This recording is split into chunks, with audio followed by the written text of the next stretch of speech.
it won't get harder. Like, this is the hardest part.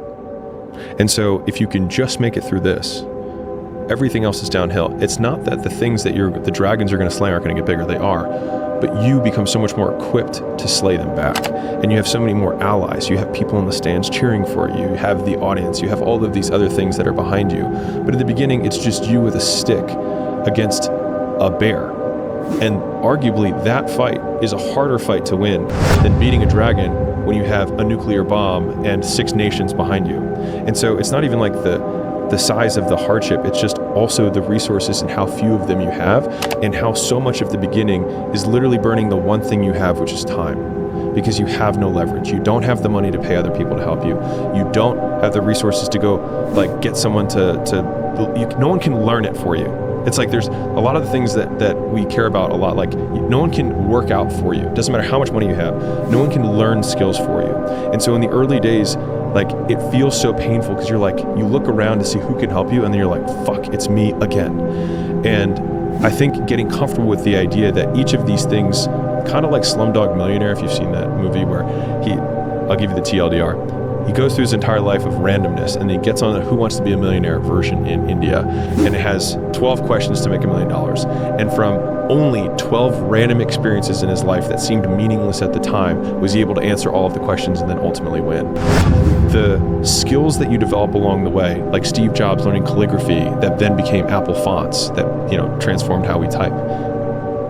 Those early days, that little trench winning in the weeds, oftentimes gives you these huge advantages later on because you have more context than anyone else. And so rather than lament them and hate the fact that you're going through it, remembering that these will be arrows that you put in the quiver that you're going to be using to slay the future bigger dragons.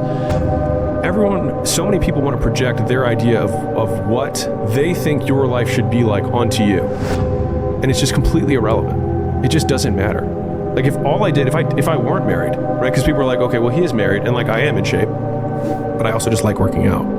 But if I didn't have either of those things, and all I did was work all day, more people would talk about the work-life balance thing for me than they currently do. And who cares? I fundamentally am like, you are gonna die, and you're not gonna matter, and I'm gonna die, and I'm not gonna matter. So why do I care about what you're gonna say when you're not even gonna show up to my funeral? Who gives a shit? What is it that you're taking an enjoyment from then? The one step deeper than this, there is something that you're optimizing for. Oh, I love the reward. What reward? The micro rewards I get every day.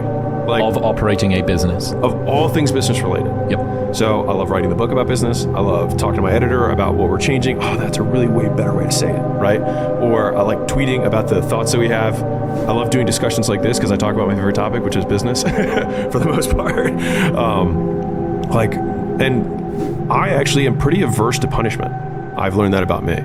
Like, I do not like it. And when I say punishment in the formal sense, like things you don't like, right? And so like, I avoid them like the plague. I don't do them. And so I just do as many of the things I can that reward me as frequently as possible. You're going to lose sleep. You'll doubt whether it'll work. You'll stress to make ends meet. You'll wonder whether you made the right call and have no way to know for years. This is what hard feels like, and that's okay. And the more worth doing it is, the harder it is. The greater the payoff, the greater the hardship. If it's hard, good. It means no one else will do it. More for you. I think a lot of entrepreneurship and even personal growth is training yourself on how you respond to hard. Because in the early days, hard was, ooh, stop. This isn't good. I should, this is a warning sign. This is a red flag. I should slow down, or I should stop, I should pivot. But the more I think about it as a competitive landscape, as I'm clear on what this path is supposed to look like, and these rocks and these dragons are things that I'm going to have to slay along the way to get the princess or get the treasure,